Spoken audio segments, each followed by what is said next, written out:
Hello friends, कैसे हैं आप सब। आशा करता हूँ आप सभी अच्छे होंगे। मैं कुणाल साय आपके अपने यूट्यूब चैनल श्रेष्ठ भारत पर आपका स्वागत करता हूँ। तो आज हम पढ़ने वाले हैं साइंस में भौतिक राशियां व उनके मात्रक। तो हम लिखेंगे हम भौतिक राशियां।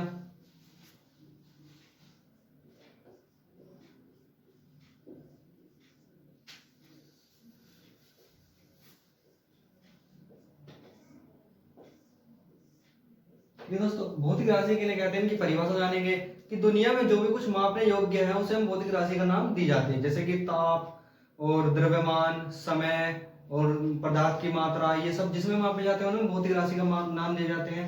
भौतिक राशि दो प्रकार की होती है हमारी। ठीक, पहला है हमारा सदिश भौतिक राशि।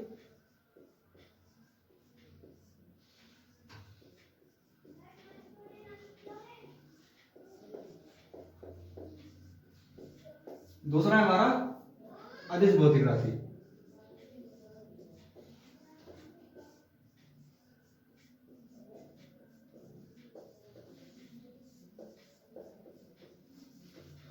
ठीक है दोस्तों, सदिश भौतिक राशि और अधिक भौतिक राशि। ठीक, सदिश भौतिक राशि की डेफिनेशन क्या होती है कि जिस राशियों में दिशा के साथ साथ परिमाण होता है उसे हम सदिश भौतिक राशि कहते हैं। और अधिक भौतिक राशि की डेफिनेशन क्या होती है कि जिस राशियों में परिमाण होता है, दिशा नहीं होती। मतलब इसका कहने का यह है कि दिशा नहीं होती, केवल परिमाण होता है, उसे हम अधिक भौतिक राशि कहते हैं। तो अधिक भौतिक राशि के जो एग्जाम्पल है उनके बारे में देख लेते हैं कि कौन सी अधिक में आती है राशियां। जैसे समय हमारा,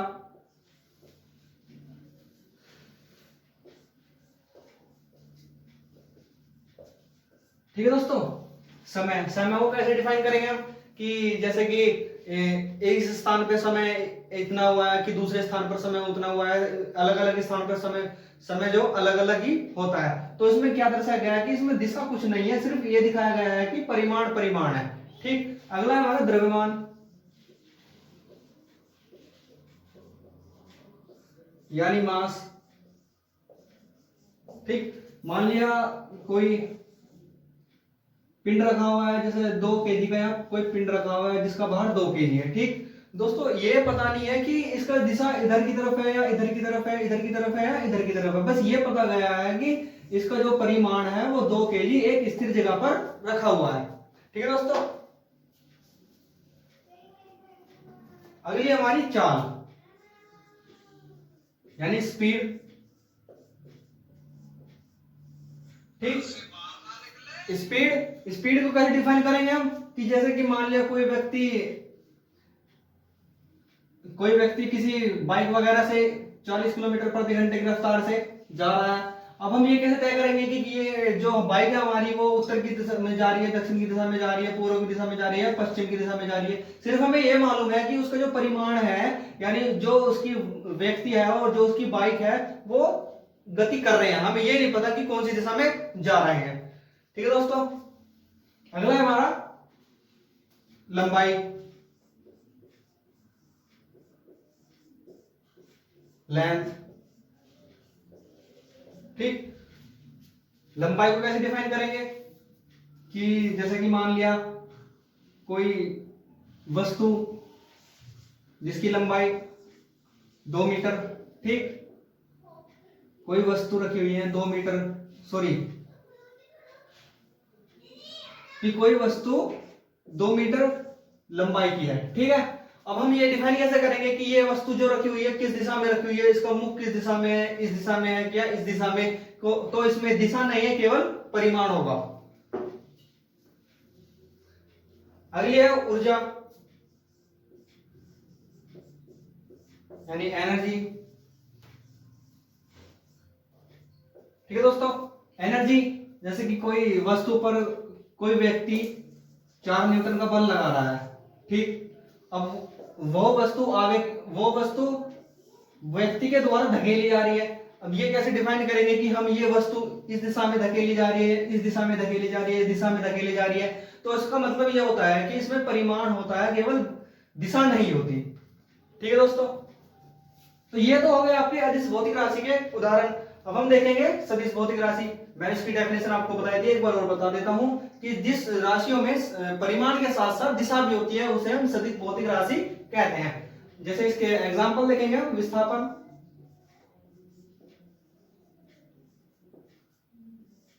विस्थापन को कहेंगे हम डिस्प्लेसमेंट,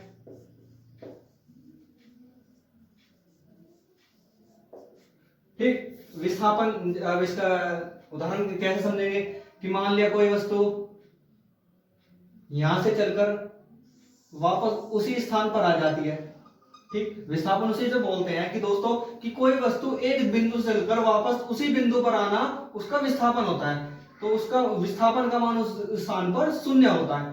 तो हमें यह तो पता है कि ये वस्तु इस दिशा में जा रही है, एक ही दिशा में जा रही है और वह गति भी कर रही है, और जो विस्थापन की जो वस्तु है वो वस्तु भी दर्शाई गई है और दिशा भी दर्शाई गई है। तो इससे हमें यह पता चलता है कि इसमें दिशा भी है और परिमाण भी है, ठीक है दोस्तों। अगली हमारी वेग, वेलोसिटी,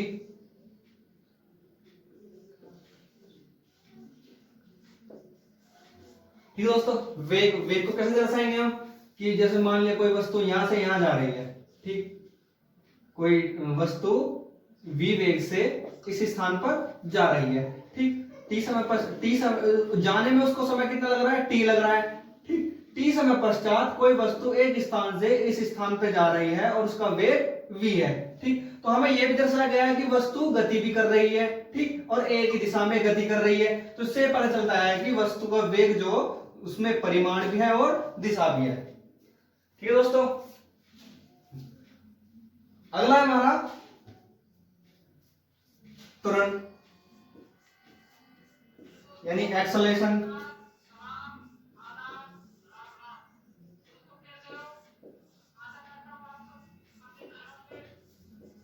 एक्सेलरेशन, ठीक। एक्सेलरेशन को हम त्वरण का फॉर्मूला होता है दोस्तों, वेग परिवर्तन की दर को त्वरण कहते हैं। यानी मान लिया यहां से कोई वस्तु यहां पर जा रही है, ठीक। t समय पश्चात कोई वस्तु v वेग से चलकर हमारी वस्तु यहां u पहुंच जाती है t समय पश्चात, यानी वेग का परिवर्तन होना। यहां पर वस्तु v है और यहां वस्तु u हो जाती है t समय पश्चात, यानी वेग परिवर्तन के द्वारा, समय के पश्चात के द्वारा हमारी जो वस्तु यहां से यहां पर जाकर उसका परिवर्तन होना।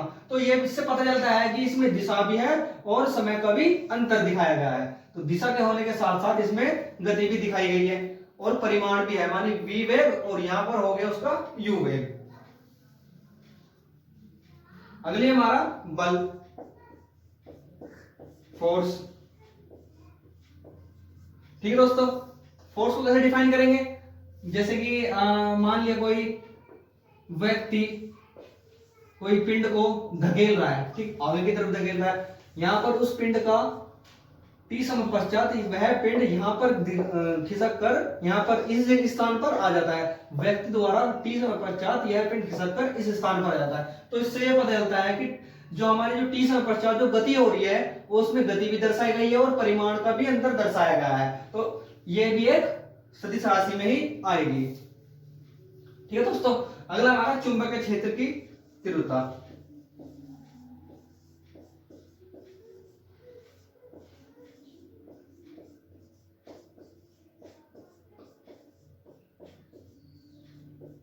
ठीक, यानी कि इलेक्ट्रिसिटी फील्ड ऑफ इंटेंसिटी, यानी इलेक्ट्रिसिटी नहीं, मैग्नेटिक,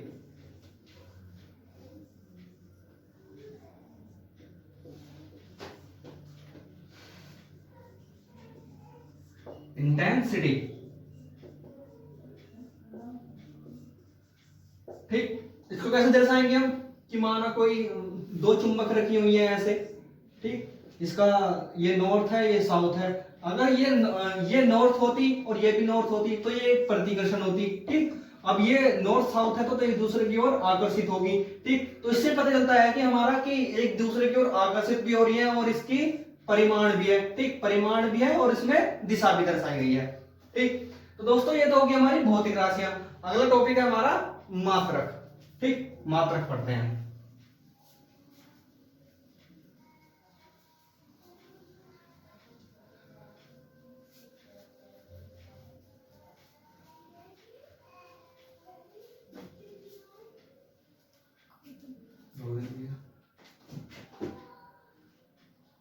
अगला पढ़ेंगे हम टॉपिक मात्रक।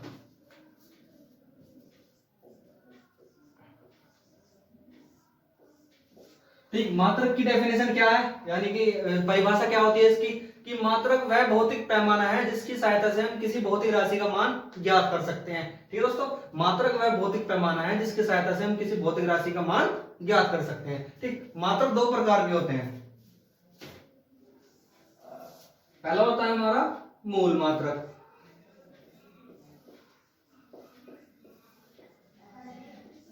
ठीक है दोस्तों। अगला है हमारा व्युत्पन्न मात्रक।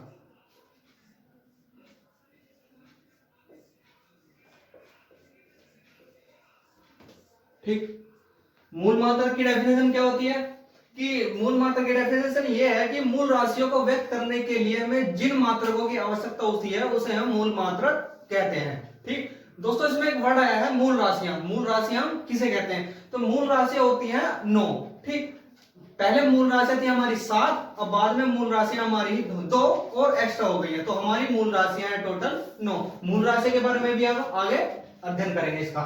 फिर इसकी परिभाषा हम कैसे देंगे व्युत्पन्न मात्रक की, कि व्युत्पन्न राशियों को व्यक्त करने के लिए हमें जिन मात्रकों की आवश्यकता होती है उसे हम व्युत्पन्न मात्रक कहते हैं। दोबारा देखेंगे, व्युत्पन्न राशियों को व्यक्त करने के लिए हमें जिन मात्रकों की आवश्यकता होती है उसे हम व्युत्पन्न मात्रक कहते हैं। ठीक, इसका एग्जांपल, जैसे इसका एग्जांपल मान लेते हैं कि लंबाई का मात्रक मीटर। लिख के बताऊं एक बार कि लंबाई का मात्रक मीटर। ठीक, और इसमें इसका एग्जांपल जैसे कि क्षेत्रफल का होता है फॉर्मूला लंबाई गुना चौड़ाई, इसको मीटर में मापते हैं और इसको हो जाएगा मीटर स्क्वायर। दोस्तों एक चीज का ध्यान रखना है कि जो व्युत्पन्न मात्रक होते हैं ये मूल मात्रकों की सहायता से ही उत्पन्न होते हैं, यानी व्युत्पन्न मात्रक मूल मात्रकों की सहायता से ही बनाए जाते हैं। ठीक है, तो आपने देखा कि यहाँ इसका मीटर स्क्वायर है, तो मीटर यहाँ भी इसका मीटर है, तो व्युत्पन्न मात्रक मूल मात्रकों की सहायता से ही बनाए जाते हैं। ठीक, अब हम मूल मात्रक के बारे में पढ़ने वाले हैं। ठीक, डिवाइडेशन कर लेंगे इसका, तो हम लिखने वाले हैं भौतिक राशि।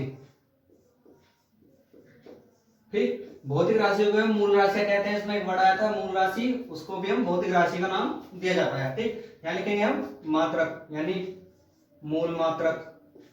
मूल राशि भी बोल देते हैं, मूल मात्रक भी बोल देते हैं। ठीक है, और ठीक, इसमें इसका जो पहला एग्जांपल है द्रव्यमान, यानी कोई पिंड है, कोई भार है, कोई भार की वस्तु है, उसे हम केजी में मापेंगे। ठीक, अगला हमारा दूरी, यानी किन्हीं वस्तु के दो बीच की दूरी को हम मीटर में मापते हैं, यानी कोई दो, जैसे कि हमने ये मान लिया कि इन वस्तुओं के दो बीच की दूरी जो यहां से यहां तक की होगी उसको हम मीटर में मापेंगे। ठीक है दोस्तों, अगला हमारा समय को तो हम सेकंड में मापते हैं, चाहे कोई सी भी पद्धति हो। ठीक है दोस्तों, अगला हमारा वैद्युत धारा।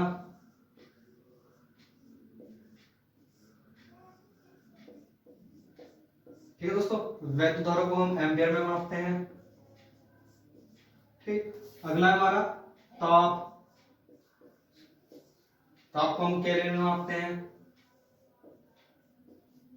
ठीक, ज्योति तीव्रता,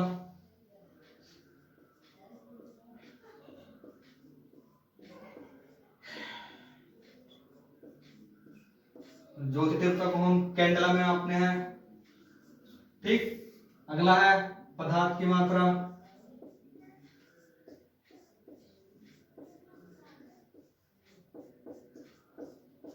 को हम मोल में मापते हैं। तो दोस्तों ये तो हो गई आपकी 7। ठीक, मैंने क्या बताया था कि पहले 7 थी,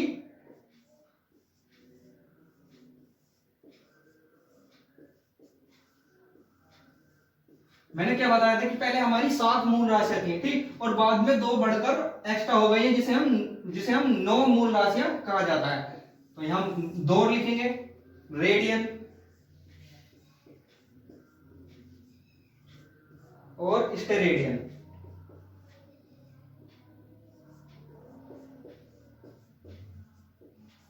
रेडियन को तो हम कोण में मापते हैं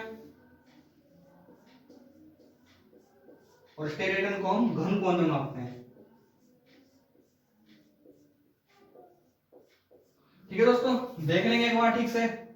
द्रव्यमान को केजी में मापते हैं, यानी किसी वस्तु का द्रव्यमान हम मापेंगे, जैसे कि किसी भार है, कोई पिंड है, उसको हम केजी में मापेंगे। दूरी को मीटर में मापते हैं, समय को हम सेकंड में मापते हैं, विद्युत धारा को एम्पीयर में मापते हैं, जैसे कि किन्हीं दो तारों की किसी तार में बहने वाली धारा को हम एम्पीयर में ही मापेंगे हमेशा। और ताप को हम केल्विन में मापते हैं, ज्योति तीव्रता को कैंडेला में, पदार्थ की मात्रा को मोल में, और रेडियन को कोण में, और स्टेरेडियन को घन कोण में। ठीक दोस्तों, हम अगले अगला हमारा व्युत्पन्न मात्रक। इसकी डेफिनेशन में बता चुका हूं आपको कि व्युत्पन्न राशियों को व्यक्त करने के लिए हमें जिन मात्राओं की आवश्यकता होती है उसे हम व्युत्पन्न मात्रक कहते हैं। ठीक, लिखेंगे हम, इसकी भी एक टेबल ही बना लेंगे।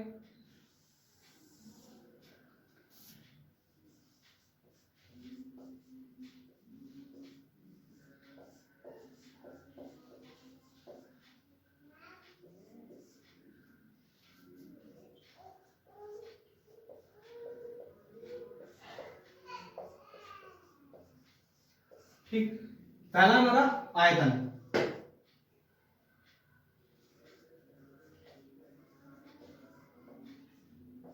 आयतन का फॉर्मूला होता है लंबाई गुना चौड़ाई गुना ऊंचाई।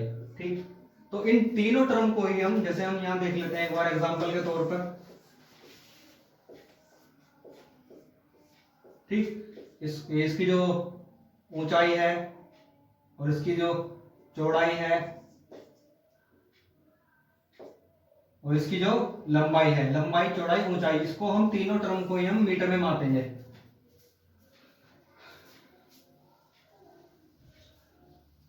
ठीक है दोस्तों, यानी मीटर गुना मीटर गुना मीटर, तो आ जाएगा आपका मीटर क्यूब। ठीक, अगला हमारा घनत्व।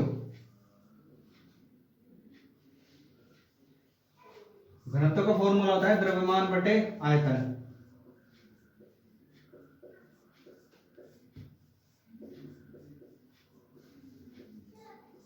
ठीक है दोस्तों, द्रव्यमान को बता चुका हूं मैं, अब केजी में मापते हैं, और आयतन का निकाल ही चुका हूं, यानी मीटर क्यूब में। तो इसका जो व्युत्पन्न मात्रक हो जाएगा आपका केजी इंटू मीटर की घात -3। ठीक, अगला हमारा वेग।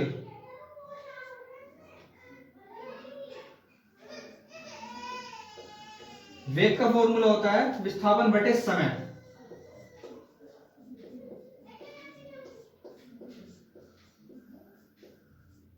ठीक, एग्जांपल से समझेंगे इसको, यानी कोई वस्तु यहां से चलकर यहां पर जाती है, 30 समय पश्चात कोई वस्तु यहां से चलकर यहां पर जाती है, और जिसका उसी 30 समय पश्चात वो वस्तु वापस लौटकर उसी स्थान पर जाती है, तो उसका विस्थापन तो उसका शून्य हो जाएगा। यानी वेग में जो परिवर्तन हुआ है, ठीक, वेग में जो परिवर्तन हुआ है वो विस्थापन बटे समय के तुल्य हुआ है। ठीक, तो इसका फॉर्मूला हो जाएगा, विस्थापन को हम मीटर में मापते हैं और समय को सेकंड में। ठीक, इसका फॉर्मूला हो जाएगा व्युत्पन्न मात्रक इसका मीटर इंटू सेकंड इनवर्स। ठीक है, अगला हमारा त्वरण। त्वरण, ठीक, त्वरण का फॉर्मूला बता चुका हूं, एक बार और बताना चाहूंगा। वेग परिवर्तन की दर को ही त्वरण कहते हैं।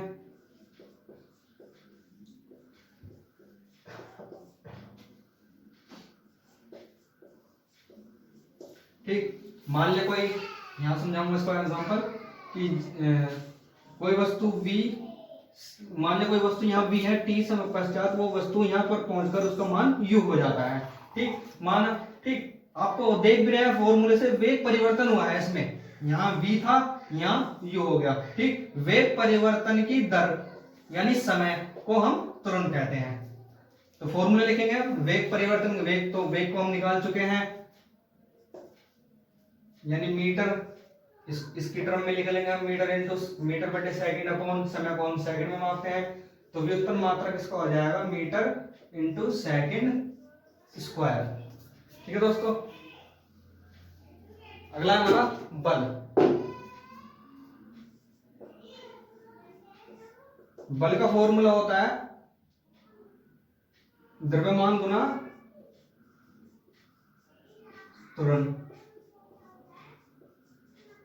ठीक, द्रव्यमान हमारा है, द्रव्यमान को हम निकाल चुके हैं, केजी में मापते हैं, और त्वरण निकाल चुके हैं हम मीटर इंटू सेकेंड स्क्वायर। ठीक, बल को हम न्यूटन की पद्धति में माप सकते हैं। ठीक, बल को हम न्यूटन में भी माप सकते हैं दोस्तों। व्युत्पन्न मात्रक हो गए हैं और मूल मात्रक भी हो चुके हैं। ठीक है, एक बार दोबारा देखेंगे। द्रव्यमान को केजी में मापा जाता है, और दूरी को मीटर में, समय को हम सेकंड में मापते हैं, विद्युत धारा को एम्पियर में, ताप को केल्विन में, ज्योति तीव्रता को कैंडेला में, और पदार्थ की मात्रा को मोल में। ठीक, तो ये 7 हो गए आपके, और 2 और होंगे कि रेडियन को कोण में, रेडियन को घन कोण में। ठीक, अब व्युत्पन्न मात्रक है हमारे। ठीक, आयतन का फॉर्मूला होता है लंबाई गुना चौड़ाई गुना ऊंचाई। ये तीनों टर्म मीटर में मापी जाती है। इसका हो जाएगा व्युत्पन्न मात्रक मीटर की घात 3। ठीक, घनत्व का फॉर्मूला होता है द्रव्यमान बटे आयतन। द्रव्यमान को केजी में मापते हैं, और आयतन का फॉर्मूला हम निकाल ही चुके हैं, मीटर की क्यूब। तो इसका व्युत्पन्न मात्रक हो जाएगा किलोग्राम इंटू मीटर की घात -3। वेग का फॉर्मूला होता है विस्थापन बटे समय, यानी कि मीटर पर सेकंड। इसका व्युत्पन्न मात्रक हो जाएगा मीटर इंटू सेकंड इनवर्स। ठीक, त्वरण का फॉर्मूला कि वेग परिवर्तन की दर को त्वरण कहते हैं, और इसका वेग परिवर्तन निकाल चुके हैं, मीटर इंटू सेकंड और अपॉन सेकंड। तो इसका हो जाएगा फॉर्मूला मीटर इंटू सेकंड की घात 2। ठीक, बल का फॉर्मूला द्रव्यमान गुना त्वरण, और द्रव्यमान को केजी में मापते हैं, त्वरण का निकाल ही चुके हैं, और इस टर्म को हम न्यूटन की पद्धति में भी लिख सकते हैं। तो समझ आया दोस्तों? देख लेंगे एक बार।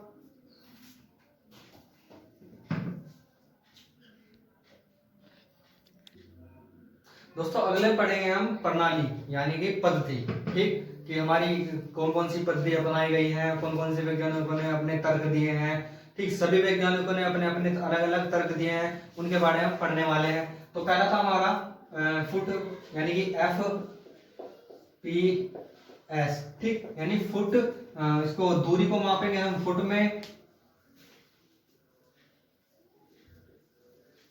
ठीक, और द्रव्यमान को मापेंगे, उसको द्रव्यमान को मापेंगे हम पौंड में। ठीक, और समय को हम सेकंड में। ठीक है दोस्तों। अगला हमारा CGS। ठीक, CGS तो दूरी को नापेंगे हम सेंटीमीटर में। ठीक, और द्रव्यमान को नापेंगे हम ग्राम में, और समय को हम सेकंड में। ठीक है दोस्तों। तो फिर एक इसके बाद है MKS। ठीक, दूरी को नापेंगे इसमें हम मीटर में, और द्रव्यमान को नापेंगे हम किलोग्राम में, और समय को सेकंड में। दोस्तों तीनों पद्धति में हम समय को सेकंड में ही मापते हैं। ठीक, तो सभी वैज्ञानिक के अलग अलग तरह थे। किसी ने कहा कि इसको इसमें मापना चाहिए, भौतिक राशियों को किसी ने कहा भौतिक राशियों को इसमें मापना चाहिए, किसी ने कहा भौतिक राशियों को इसमें मापना चाहिए। सभी वैज्ञानिक के अलग अलग तर्क थे, तो सभी ने एक सलाह मिलाकर एक पद्धति अपनाई, जिसका नाम है SI पद्धति। ठीक, यानी कि सिस्टम ऑफ इंटरनेशनल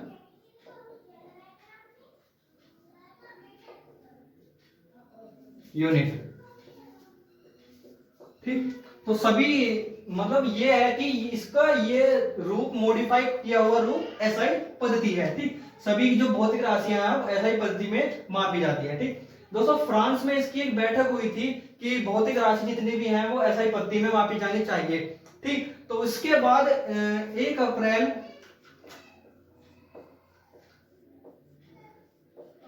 1957 को ये भारत में चलन में आई, यानी कि 1 अप्रैल 1957 में भारत को यह लागू हुई। ठीक, तो सही मेरिट विद्रोह के 100 साल बाद यह भारत में लागू की गई। ठीक है दोस्तों, यानी कि सिस्टम ऑफ इंटरनेशनल यूनिट 1 अप्रैल 1957 को भारत में लागू की गई। तो बाद में SI पद्धति का ही प्रचलन किया गया। तो आज के लिए सिर्फ इतना ही। तो तो कैसी लगी हमारी वीडियो? अच्छी लगी हो तो लाइक कीजिए, शेयर कीजिए, सब्सक्राइब कीजिए और बगल में बेल आइकन को उसको भी दबाना ना भूलें, जिससे कि हमारी आने वाली वीडियो का नोटिफिकेशन आप तक पहुंचता रहे। तब तक के लिए धन्यवाद।